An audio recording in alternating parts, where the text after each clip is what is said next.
각이서는 증시각도기. 안녕하세요. 증시각도기 각선현주입니다. 행복한 주말이 되었습니다.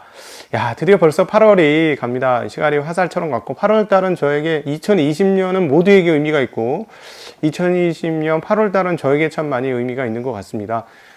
저희 증시각도기 TV 채널이 독립을 오픈을 했고, 여러분들하고 이렇게 따로 만나게 되어졌는데, 처음에는 저는 뭐 잘 아시잖아요. 방금 전에도 또 제가 무슨 일을 하고 온 줄 아세요? 마이크 없이 또 녹화를 한참 한 거 아닙니까? 그나마 다행히 어제는 거의 18분을 혼자 제스처를 하고 막 손을 움직이면서 했는데 아무것도 안 누르고 한 거고, 오늘은 마이크 없이 한 거예요. 뭐 하나 제대로 하는 게 없니 얘는. 네. 그러나 오늘은 다행히 5분을 넘지 않았습니다. 금방 알았기 때문에 좋았는데, 재미난 얘기 엄청 했는데 또 재미난 얘기 할 수 있을까? 그게 문제네요. 토요일이라 좀 여유는 있습니다만.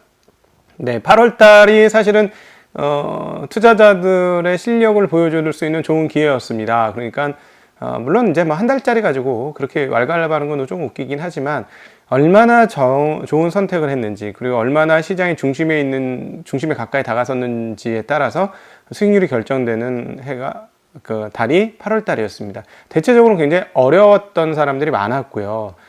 초반에 비해서 후반에 쭉쭉쭉 빠지면서 조정이 있었기 때문에, 그러나 이제 좋은 선택을 하신 분들은 좋은 결정을 하시지 않았을까 싶습니다.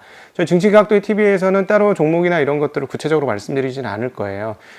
굳이 그렇게 문제를 일으키고 싶지 않습니다. 컴플라이언스 이슈라든가 저희 채널을 이제 보시는 분이 점점 많아진다는 것을 감안했을 때, 그리고 또 하나 우리의 중요한 목적은 뭐냐면, 투자의 근력을 키우는 게 목적이기 때문에, 투자의 밥숟가락 위에 김을 얹어주고 깻잎을 얹어주는 그런 행동은 하지 않겠다라는 게 저희 개인적인 생각이에요. 계속해서 같이 함께 근력을 키워가자라는 게 저희의 주요한 모토이고, 그래서 처음으로 많이 진입을 하게 된 투자자들이 투자를 이렇게 해야 되는구나 깨닫고, 투자에 흥미를 느끼고 재미를 느끼고, 그리고 체력도 길러가면서 건전한 투자자로 성장해서 좋은 사회적 여건이, 이건 뭐 국민교육 현장도 아니고 뭐하는, 그만하겠습니다. 네.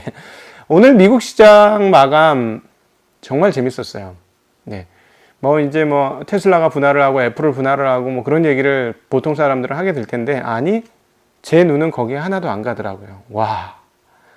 아주 버라이어티한 맛이 나기 시작했어요. 미국 시장이. 왜? 누구 때문에? 바로 아베 신조 때문에 그렇습니다.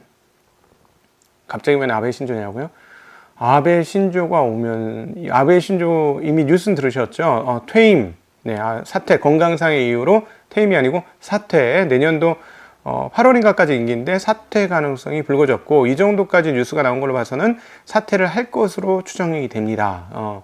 근데 이게 무슨 얘기냐? 네. 아베 하면 경제계에서는 무슨 단어가 떠오르냐면 5글자짜리 단어가 떠오르게 돼 있어요. 아베 뭐죠? 아베 아베노믹스. 네, 아베노믹스.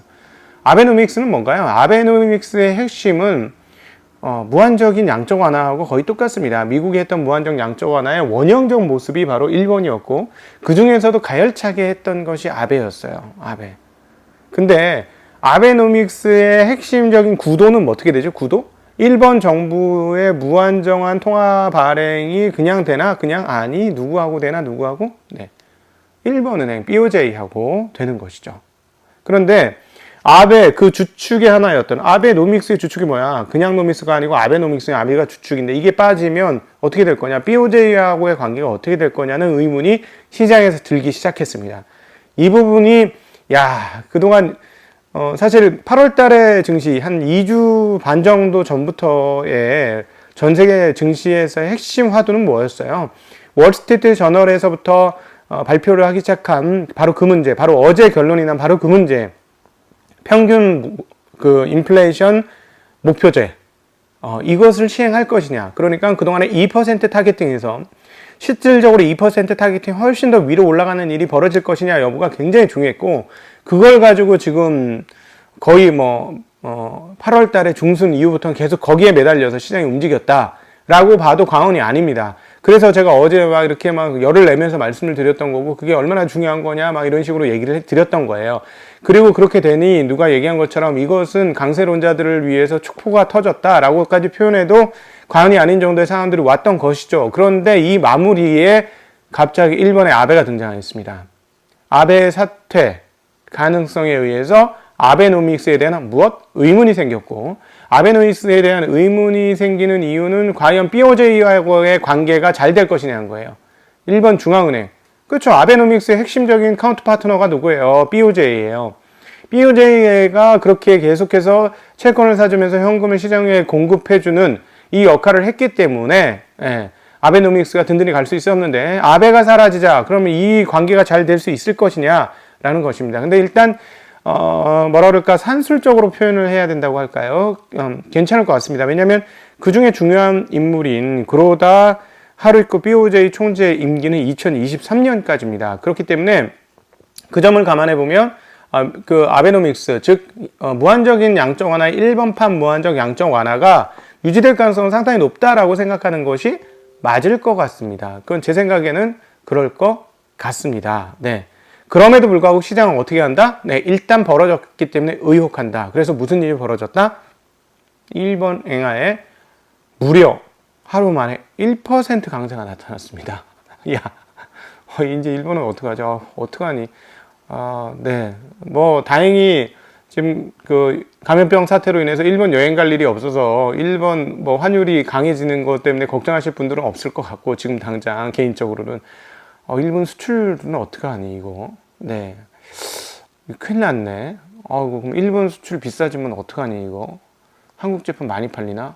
그럴 수도 있겠네. 네. 그런 상황입니다. 자, 그런데 일본 엔화가 강세가 되어서 달러 대비 1%나 강세였어요. 그 중간에 누가 끼어 있어요? 네, 유로가 끼어 있습니다. 그래서 오늘 환율 동향이 정말 재밌는데요. 엔화 강세, 유로 강세, 달러 약세로 표현할 수 있습니다. 그리고 엔화만 강세였느냐? 원화도 강세였어요. 자, 환율부터 지수 오늘 안 봐도 돼. 지수 안 봐도 되고, 야, 이게 너무 재밌어. 달러 엔이 105.37. 저희 그동안 얼마 얘기 드렸죠? 107엔 얘기 많이 드렸어요. 107엔 많이 얘기 드렸는데 지금 105.37까지 떨어졌고요. 즉 강세가 되어졌고요. 원화도 얘기 드려볼까요? 1180원이에요. 1180원 깨지게 생겼어. 와. 한국에서 지금 미국 국채 투자하신 분들이 제일 패자야. 네. 이거 어쩌면 좋아. 근데 이게 끝이 아닐 수도 있어요. 물론 이제 단기적으로 급하게 왔으니까 한번 이렇게 반등을 할 수 있는데, 야, 이거 조심하세요. 계속 말씀드렸습니다. 특별히 원화로 지금 미국 국채 투자하신 분들은 온전히 캐리밖에 안 남는데 환율상으로 잘못하면 막 마이너스로 받게 생겼어. 미국에 가야지 뭐. 그 돈 쓰려면. 네. 하여튼 뭐 그런 상황입니다. 그런 상황입니다. 자. 위안도 6.86엔, 그리고 유로 달러는 1.19입니다. 달러 지수는 얼마? 92.30이에요. 93이 아니에요. 92.30. 0.75%나 빠졌습니다. 야, 어떻게 될까요? 네. 한국 투자자분들, 지난 한 주간 감염병 사태로 인해서 굉장히 어려웠습니다만은, 다음 주에는 두근두근 하네요. 환율만 봐서는. 딴 거 말고 환율만 봐서는 두근두근 합니다. 네, 두근두근이 현실로 이어지기를 간절히 기대해 봅니다. 네, 이런 상황이에요. 자, 이제 요 다음 스텝으로 가야죠. 이제 양념인 1번 아베는 얘기했고, 그 다음 뭐냐? 달러 약세까지 나왔습니다. 자, 인플레이션 타겟팅, 어제 말씀드렸던 건 첫 번째로 미국 국채의 금리가 올랐다. 이게 가장 중요하다라고 말씀드렸는데, 국채 가격은 급하게 올랐기 때문에 소폭 떨어졌어요. 10년물은 3bp 떨어졌고요. 그러나 30년물은 0.4bp밖에 안 떨어졌습니다. 그러니까 그렇게 크게 오르는 거에 비해서 많이 내려진 건 아니다. 그러니까 오르는 기조, 그러니까 금리가 오르는 기조는 유지됐다. 뭐 이런 정도로 정리를 해볼 수 있겠는데요. 자, 요건 요 정도인데, 요 부분 한번 조금만 더 설명해 볼게요. 인플레이션 타겟팅이 되게 위로 올라갔으니까 앞으로 이제 생각은 뭐예요? 금융시장, 채권시장 뭐예요? 그 인플레이션이 많이 올라갈 거, 이건 뭐예요? 돈 가치가 떨어질 거니까 그러면 적절하게 뭘 보상받아야 돼요? 채권의 금리가 올라가서 채권에서 적정한 보상을 받아야 된다라고 생각하게 되는 거죠. 그래서 금리가 오른 거예요. 인플레이션도 나는데 금리가 캐리가 너무 작으면, 아까 지금 제가 한국 사람들 투자한 사람들 어떡하냐. 그동안 일찍 투자한 사람은 낮은 금리에서 투자를 했는데 이거 캐리 따먹고 가면 환율에서 다 깨지게 생겼는데 이 말씀을 드렸는데, 이거는 환율에서 깨지지 않더라도 인플레이션이 올라가면 채권에 투자한 사람들은 어떤 생각이 들어요?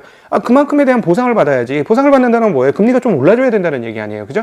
금리로 보상을 받아야지. 내가 이걸 들고 있을 때 인플레이션에 대해서 전체적으로 뭔가 값어치가 떨어지면 금리 보상을 받아야지. 라는 게 축이잖아요. 한 축인데.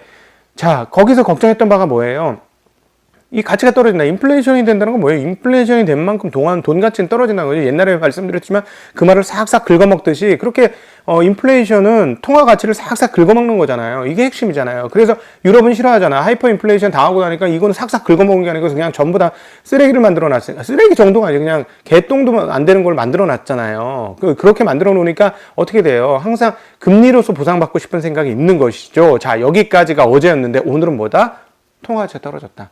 누가 촉발시켰다? 일본이 확 촉발시켰다. 그러나 어쨌든 일본이 촉발시켰던 뭐든 달러 자체도 떨어졌다. 0.75%나. 6개국 통화 대비.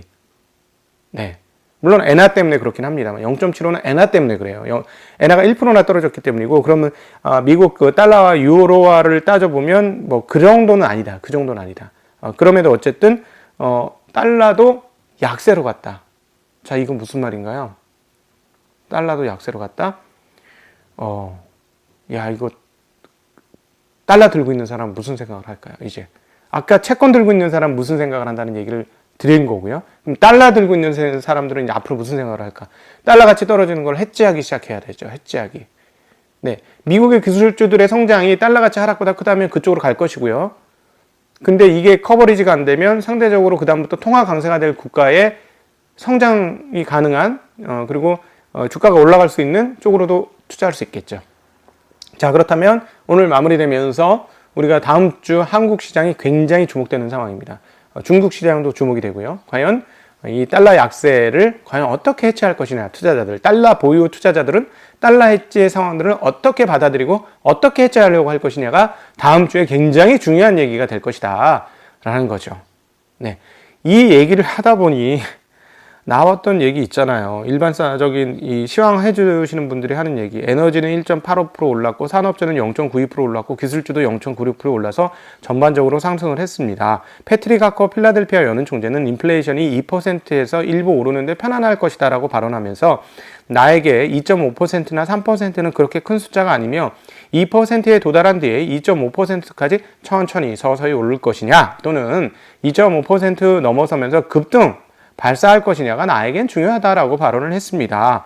네, 마크 메도스 백악관 비서실장이 1조 3천억 달러까지 경기 부양의 그 금액을 협상할 수 있다라고 얘기했는데 민주당은 2조 2천억을 부양책 유지 그 금액으로 고수했습니다. 라는 얘기나 지표로 나온 상무부가 7월 소비 지출, 개인 소비 지출이 전월 대비 1.9% 증가해서 상당히 양호한 지표가 나왔습니다.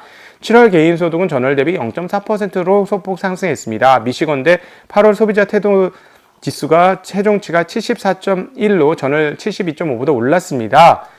하는 이야기들이 별로 눈에 안 들어오는 거예요. 네, 저는 이게 너무 중요해 보여갖고. 왜냐하면 한국 입장에서는 이게 너무 중요한 뉴스거든요. 제가 보기에는. 물론, 엔화만의 문제로 끝날 수도 있습니다. 다시, 아니야, 괜찮아.